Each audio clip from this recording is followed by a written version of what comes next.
This morning, this morning I'm talking about co-workers and Agni Yoga.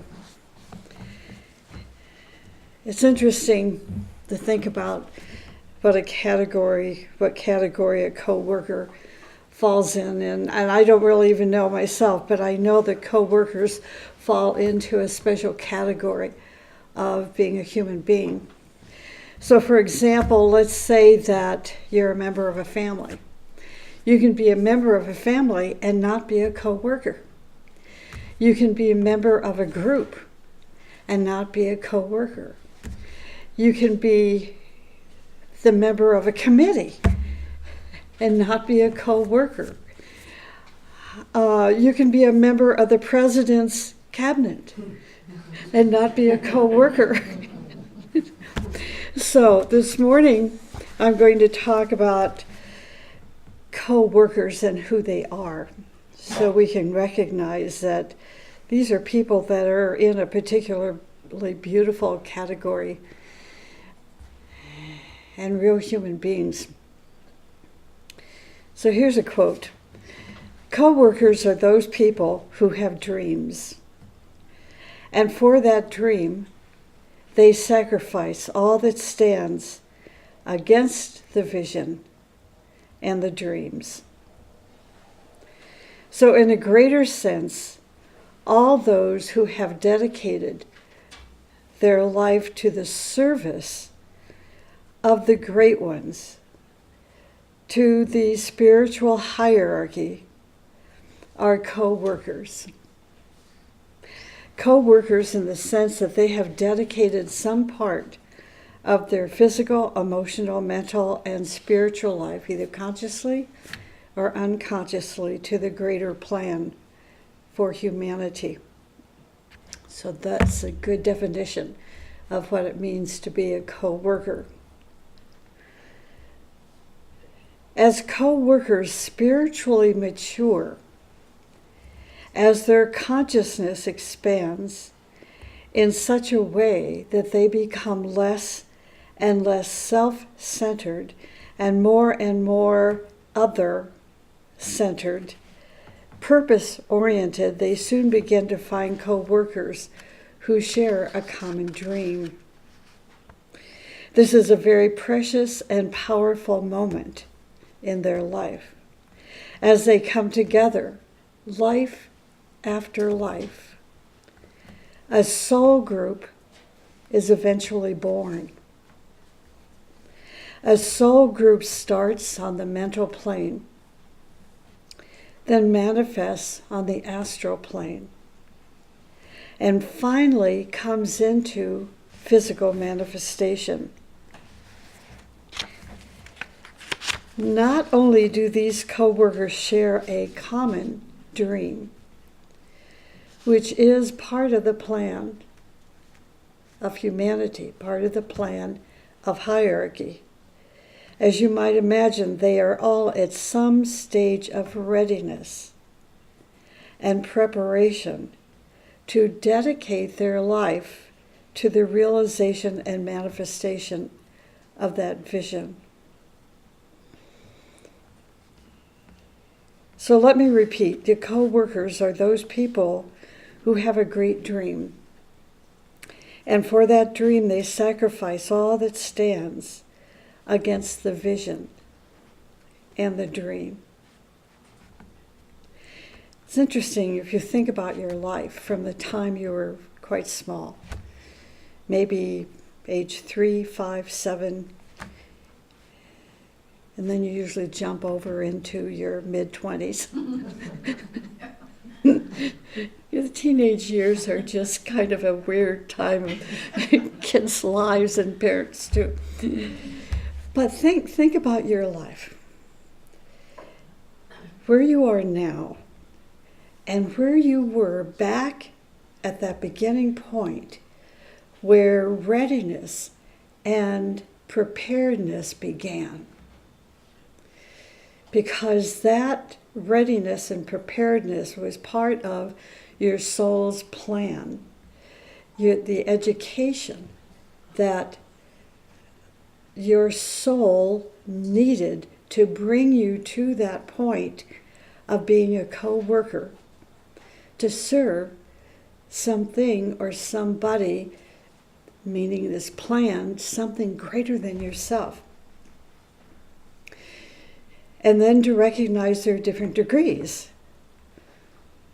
of co-workers and the way they serve. So you think of Mother Teresa, my gosh. You know, we saw the educational part of her life. If you read her biography, you could see where that education began and then where she finally stepped into the role of being a server, and how she attracted other servers, co-workers to her to serve that vision, which is part of the plan for humanity. Well, how many of us fall in that category of Mother Teresa? Or how many of us fall into the category of great teachers and people whose lives and biographies are part of the history of a country or the history of the world? Not many. But there are many, many, many co-workers in preparation when they are called, because they are ready to be a Mother Teresa, to be a Martin Luther King, to be a Mahatma Gandhi.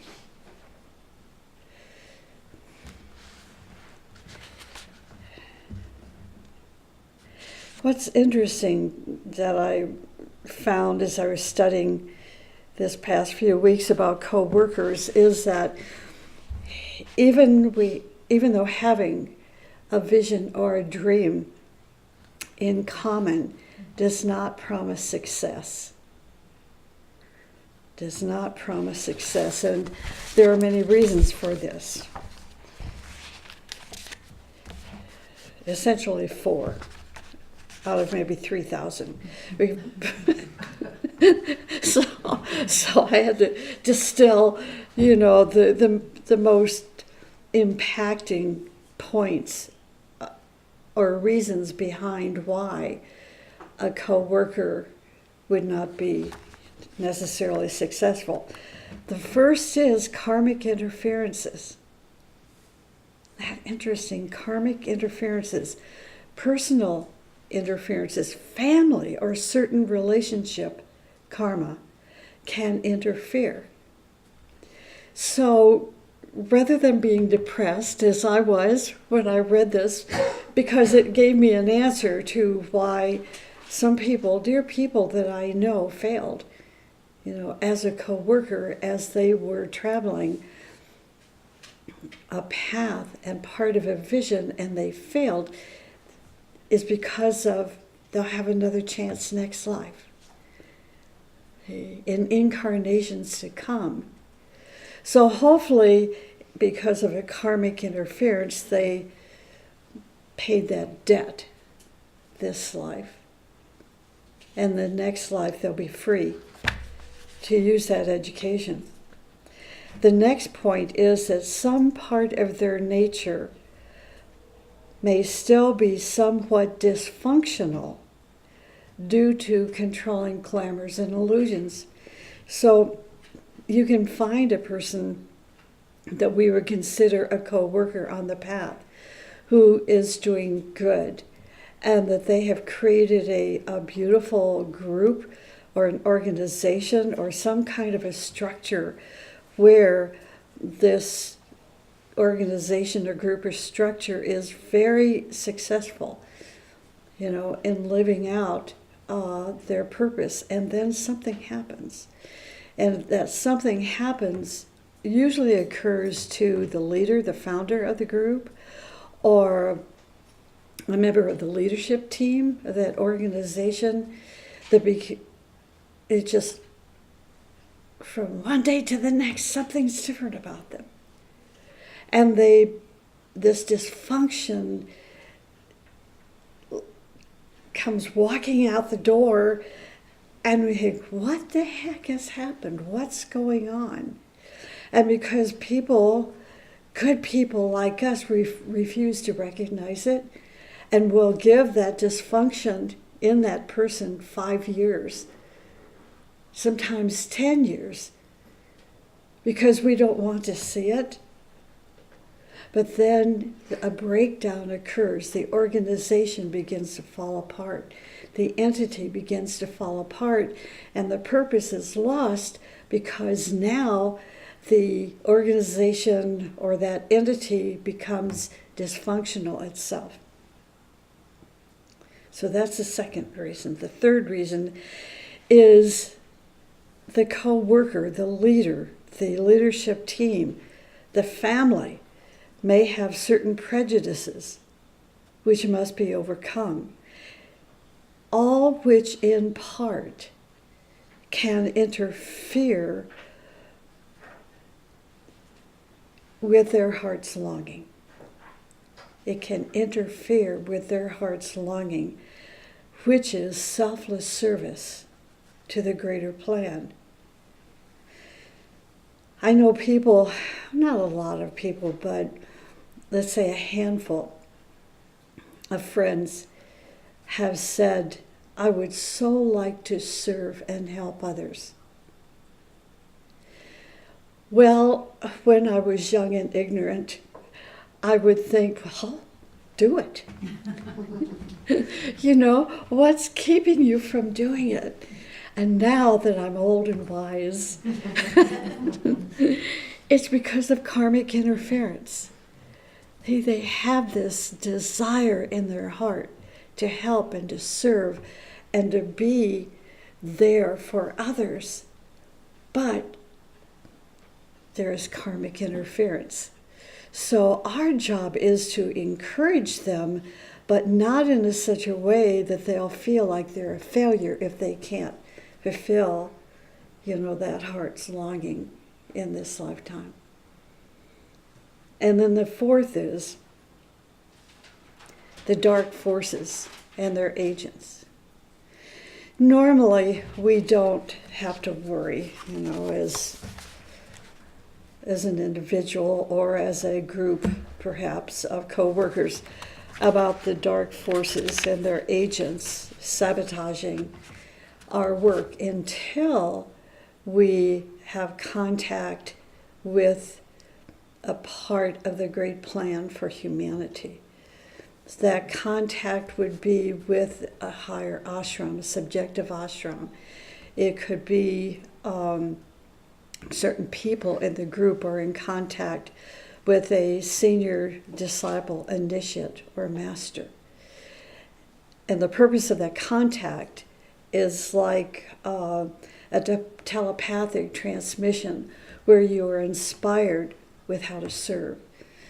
You're given an outline of the plan of how you're going to serve. When such an event takes place, the light of that entity increases, the recipient increases. That light then is a warning sign to the dark forces and their agents. They no, we don't want evolution. We want involution. We want stagnancy. We want people to still be in their life of misery and suffering and karmic interference and so on and so forth. So the dark agents come in, or the dark forces and their agents come in, and they begin to pummel you. It is like, the way I see it in a realistic sense is that we see how can I say that? It's like, because it's coming back to the media again, the next election for the President of the United States. So we have, 18, 19 people now that are coming out that are considering or have already thrown their hat in the ring that they're going to, run. They're going to try to run for the office. Right off the bat, here we have one man who served us as a vice president at one point, and they're after him, and he hasn't even thrown his hat in the ring yet, right? And they're after him. When I think of our former president Obama, our former president Clinton, those two men, great men, they were wonderful presidents. They never had a day of peace. Why is that? The dark forces and their agents. I know we don't all, or not all, in agreement with the efficacy, would that be the word, of President Clinton? But nonetheless, you're going to see in history, he was a disciple. He was a disciple. I had a dream about him a week before he was elected, and that's how I knew he was a disciple. So let us not measure the personality of a co-worker by the agents of the dark forces and their success. We have to be smarter, wiser than that. So those are the 4 reasons that can prevent a person from being successful, even though they are there to serve the plan. Now, success. The teaching presents an instruction. If followed, will assure success, the success of co-workers who are engaged in mutual labor. The instruction can be applied at different levels and to different situations.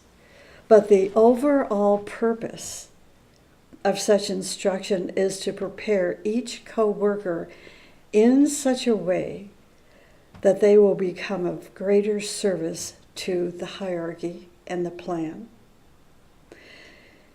There are 5 points where there can be success among co-workers and their labor. These 5 points, which they themselves must cultivate. And the first is the cultivation of the heart. Cultivation of the heart. You can see the success in great ones who are being attacked by the dark forces or their agents by the cultivation of their heart. They're not reactive. They're pensive, they're thoughtful, they're contemplative. When they are being attacked, they respond with wisdom, with emotional control, with the lack of prejudice and bias. The one who has not cultivated their heart is just the opposite. Reactive. They lie. They are self-centered. Success means you must cultivate the heart. And that success is measured not in an earthly way necessarily, but in a more spiritual way. The second point that will make you successful is communication. The third is psychic energy, developing psychic energy. The fourth is trust and trustworthiness. The fifth is a sensitivity to the principle that the greater light leads. Cultivation of the heart. It's wonderful to visualize how the heart radiates and builds eternal ties with other souls. Someone asked me just recently, what do you mean when you say the heart radiates? For most of us, that radiation cannot be visibly seen, but we feel it. That radiation is love. It's an energy that you just normally or naturally feel. And it builds eternal ties with other souls. So that means it's magnetic. It is these ties that in future lives especially will build the foundation of co-workers as an outpost of the soul group and a cooperative labor for the universal good. This is a phrase that you're going to hear me say more frequently. The teaching uses the phrase common good. And I just have a problem with that sometimes. I mean, I know what it means, but in a more colloquial sense, people interpret it as a commoner, the common good. So let's use the phrase, and I'll just try it out for size, and we'll see if it works. Universal good. Universal good. So let me repeat. It is these ties that, in future lives especially, will build the foundation of co-workers as an outpost of the soul group, the ashramic group, and a cooperative labor for the universal good.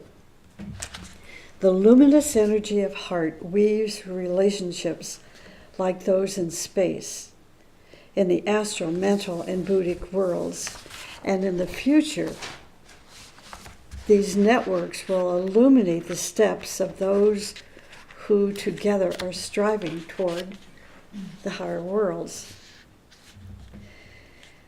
Also, it is through such networks that the substance of bliss, think of this, the substance of bliss precipitates onto the world and creates new currents for the regeneration of the world, as well as those torchbearers who lead the steps toward higher values and higher worlds.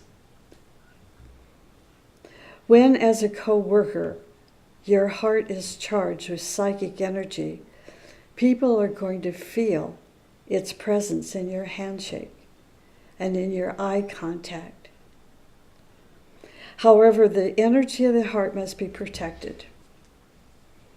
The energy of the heart must be protected and rightly expressed every day, for it is noticed that sometimes co-workers' heart energy vanishes due to slander, malice, egotism, vanity, and ingratitude, especially as a result of egotism, vanity, and ingratitude. So we must protect our heart from these things. Why? Once this happens, the co-worker is in danger of obsession or possession. This is why the ancients used to say, beware of hearts that have lost their fire. Isn't that interesting? Beware of hearts that have lost their fire. The heart turns into an abyss of malignant thoughts and a well of treason. These vipers are not exposed until the co-worker has become part of the labor to manifest the vision. It is then each little bug in their nature becomes a potential virus to the success of the shared vision. One of the jobs of the leader of a soul group is to watch these things and find ways to sublimate the virus in the co-worker before it contaminates the dedicated labor of the group. Slander, malice, egotism, vanity, and ingratitude are not planned or premeditated. I'm going to repeat this so you can think about it. Slander, malice, egotism, vanity, and ingratitude are not planned or premeditated. You know the story of the enemies, one particular enemy of the Rourkes, and the founders of, the Agni Yoga teaching, and Nicholas Rourke, certainly a master in the field of art. They brought in beautiful people into their circle of co-workers, and those co-workers were there to dedicate themselves to a great vision. And yet, one of them attacked the Rourkes to such a degree that it nearly destroyed the whole movement. Slander, malice, egotism, vanity, and ingratitude are not planned or premeditated. We know these things now. We've learned a great deal from what happened, with the Rourkes and their life. And you read the story about these people, and they started out, my gosh, they were beautiful, well-intentioned. They were high-ranking officials in governments, people that you would ordinarily trust. But then something happens. It's not planned. It's not premeditated. These vipers seem to be lurking within the subconscious mind in the form of glamour and illusion. And once they are placed in the right environment, they are nurtured by the mechanism of the co-working, where the problem becomes a life of its own. The problem becomes a life of its own, interfering in the life and labor of the co-workers. So this can happen in a family, on a committee, and so forth. This process reminds me in a way of the saying, "The devil made me do it."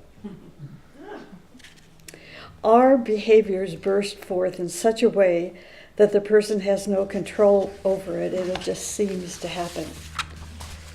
It is for this reason we are reminded of the importance in applying the teaching, in living the teaching in our hearts and minds daily. When co-workers have come together in a soul group, the soul of the group has a heart. And this is why such groups are not called an organization, but an organism. It has a heart. The soul of the group has a heart which beats to the rhythm of the cosmic heart. It is for this reason that whatever occurs in the life of your co-worker is felt by the whole of the group. Some people will say when there's a problem maker in the group, it doesn't have anything to do with me. That person is not part of the soul of the group, is not part of the heart of the group. They're still self-centered. Think about that. We can see that co-workers in a soul group are not perfect, and they all have a measure of ignorance in their nature, ignorance caused by Maya, glamour, and illusion. However, each has a part to play in the work to be done. And if their heart is tuned like strings in a harp to the vision of the group, in time, all those sour notes in their nature that is in opposition to the symphony of the vision will be transformed. Communication is the second one. Try to communicate and do not sever your communication lines. Some people will isolate themselves. They don't like what's going on. They're upset with their leader. They're upset with someone in the group, and maybe 2 or 3 people in the group, and they isolate themselves. This is not the way to solve or resolve problems. Do not sever communication lines. That's the first under communication. The next is send surprise gifts. It's like a co-worker sent me the most beautiful plant I got a couple of days ago. And the plant is a living plant, so it will stay alive as long as Vicki takes care of it. And it had a lily in it and some other white flowers in it. It's so beautiful. What a surprise. It warmed my heart. So send surprise gifts. Always speak highly about your co-workers. Do not immediately respond or react to any criticism about your co-worker. but keep an open mind and consider and investigate the problem. The fifth is, do not report any bad news to your co-workers that is not directly related to them. Rather, keep the communication along pleasant lines. I know when I was reading this, I thought, oh my God, how do we not do that when our co-workers are our friends? We do so carefully, only according to our need and not in such a way that it becomes a burden to them. That's where I'm at with it right now. But then I certainly have people that I see an email from them, I think, oh, this is going to be a real tough one. And sometimes I won't even open the email until I'm in a place where I can handle it. I know you know what I'm talking about. The sixth point, never lie to a co-worker and never deceive them. You have a right to keep your privacy, but nothing you say or do should contain the seeds of conspiracy against that person. Seeds which would violate the friendship. And number 7, send your good thoughts to your co-workers as frequently as you can. So each level of consciousness communicates in a different way. People who have the same consciousness do not have trouble understanding each other. People who have the same consciousness do not have trouble understanding each other, even if their thoughts do not have the same form. Several people can have similar intentions or directions, but with different thoughts. If the consciousness is pure, your thoughts in different forms do not create confusion. So I know there's a bunch of words and you're thinking, what?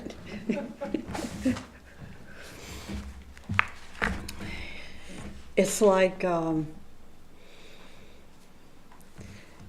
listening to the music of Beethoven being played by the Chicago Symphony.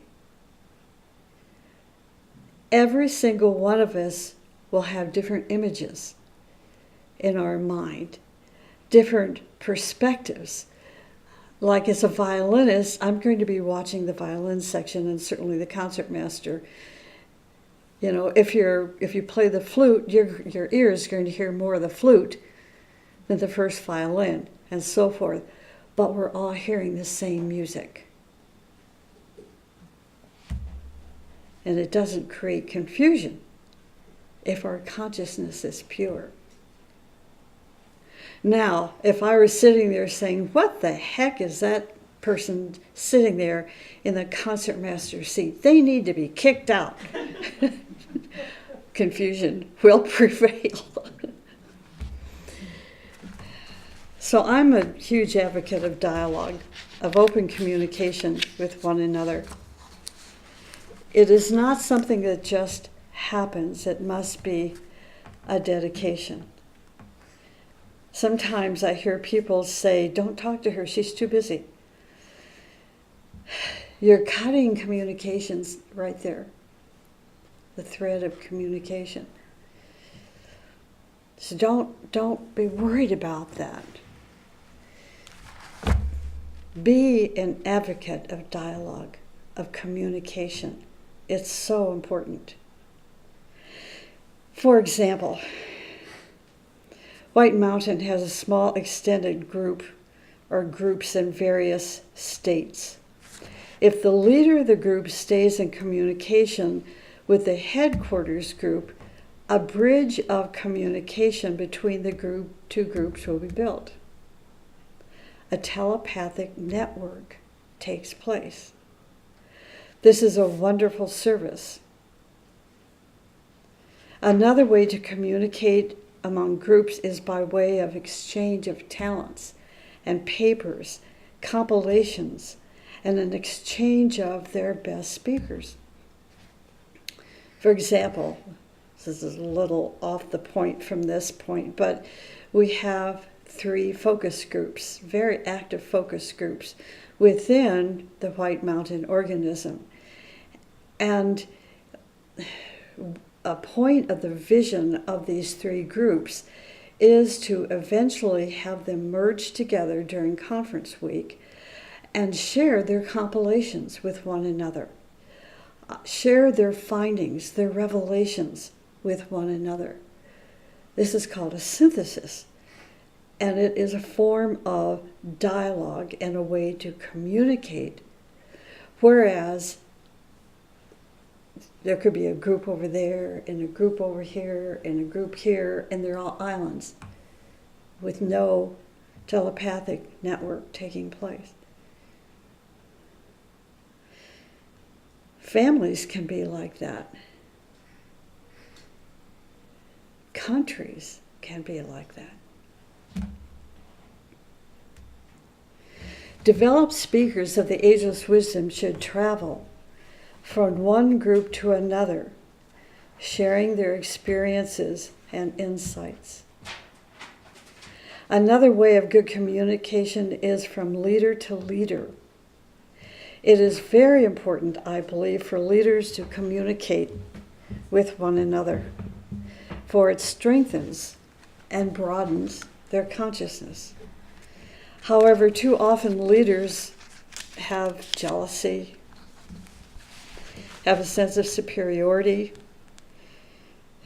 which interferes with their ability to love and support one another's labor. So jealousy frequently shows itself how? As a bossy attitude, a dominating personality.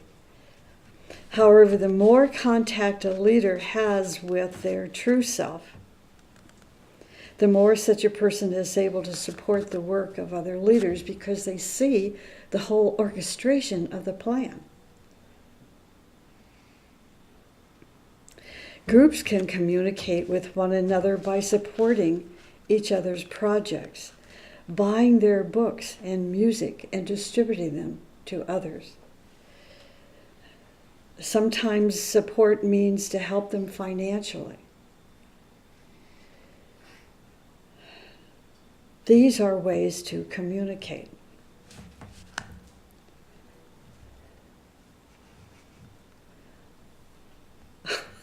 Okay, that clock is really off. Oh my gosh. You were thinking, wow, that time has stopped.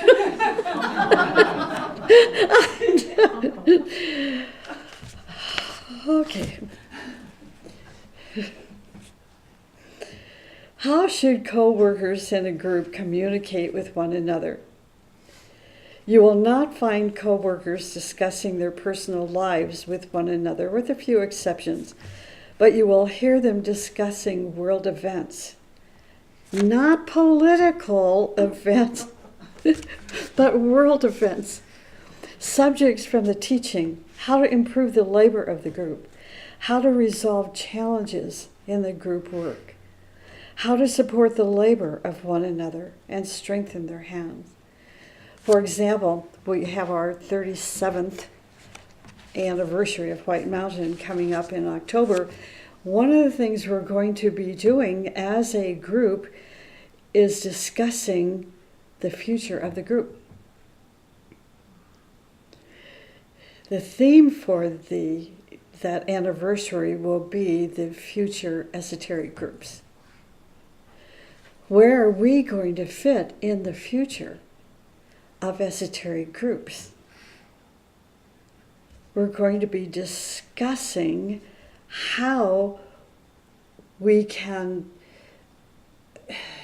create work and service and labor in such a way that we are going into the evolutionary flow with the new esoteric groups.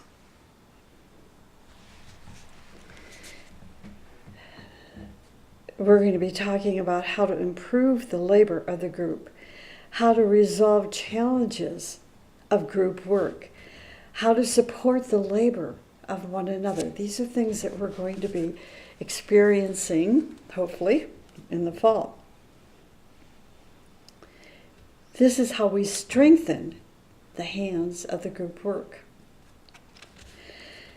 When co-workers come together, there will be a bursting forth of joy and spiritual love, which draws inspiration from space in such a way that beautiful new ideas will be planted in the minds of each one. Even if our levels of consciousness are different, they're not going to be working against one another. For they are not serving any separative interests. They stand for reality, beauty, goodness, joy, and for the one universal self. Goodwill, as co-workers communicate with one another, even in the face of their differences, they must exercise goodwill toward one another. I don't want to look at that clock up there.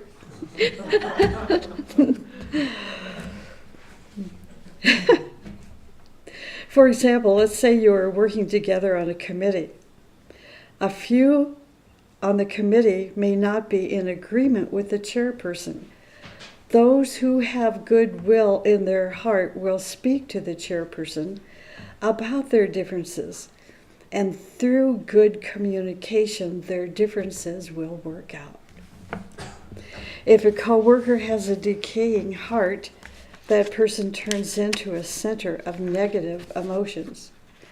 When you hate someone, when you are jealous of someone, when you think you are superior to your co-workers, you cannot see possibilities in them, and you'll only want to destroy them. So co-workers must communicate with one another to produce peaceful solutions. If this does not occur, then it makes your co-workers more aggressive and hateful towards you. Negative emotions eventually dulls your consciousness, your logic, and your reasoning. However, positive emotions such as love and goodwill, peacefulness, fearlessness, and compassion create conditions in which your intuition, your mind, reason, logic, and heart work to their maximum capacity. It is in these positive conditions that will help you and your co-workers communicate in such a way that you can solve your problems and the problems of the others constructively and for mutual benefit. Psychic energy. Oh. No way. I can't get through all this. So let me pick out some key points. Psychic energy. Psychic energy enables a co-worker to do the work of 5 or 10 people. We can attest to that in this group. It is generated through right thinking and a pure heart. Psychic energy is a combination of spiritual fire, love, and light. Psychic energy causes enlightenment. Trust and trustworthiness. I'm jumping through here now. Sometimes a seed of doubt about a particular co-worker will be planted in the minds of the others.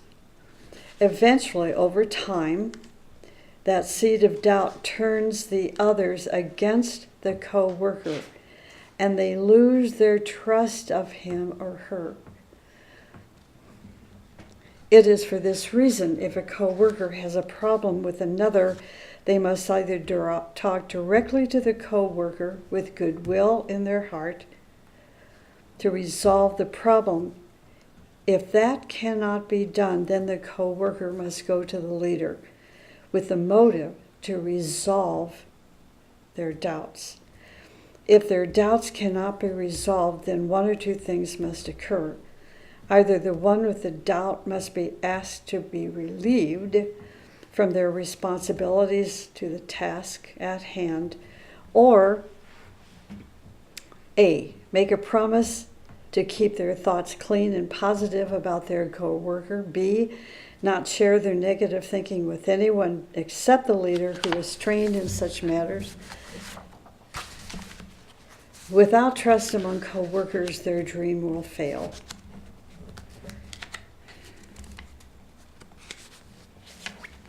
Unless you are trusted by the people around you or by your teacher, you will not be given higher responsibilities. Oftentimes, a person is given certain responsibilities to test his or her trustworthiness. If they pass, they will be given higher responsibilities. One of your intentions as a spiritual student should be to gain the trust of your teacher and your co-workers. There should be a sensitivity to the principle that the greater light leads. In a discipleship group, the co-workers act according to the law of the hierarchy. And I'm so sorry I don't have a lot of time to talk about this because it deserves time. But this law can be formulated in this way. Number one, a greater light leads. Two, in the greater light, everyone intuitively, and that's a key word, intuitively knows what to do and how to do it. Number three, strict obedience to the plan is required. D, there is ever increasing striving to improve oneself and one's own contact with the higher spheres. An ever increasing striving to improve yourself and your own contact with the higher spheres. And finally, the sphere of light of the Great One is the will and the law. So let me end with this. How does one know that the leader is honest and will not exploit your labor and dedication? Such a question indicates a lack of trust, a lack of intuitive affirmation, or a lack of discrimination. If you do not have trust and your intuition does not affirm the leader, the best thing to do is resign and start your own quest, or to be a part of another group which suits you. The leader must be in continuous contact with the initial plan and vision. They must have their standards in which to measure people before they promote them. So that's all I have time to share today. It's beautiful, beautiful to learn about who a co-worker is. And what an honor it is when you have a co-worker by your side. Right? Truly.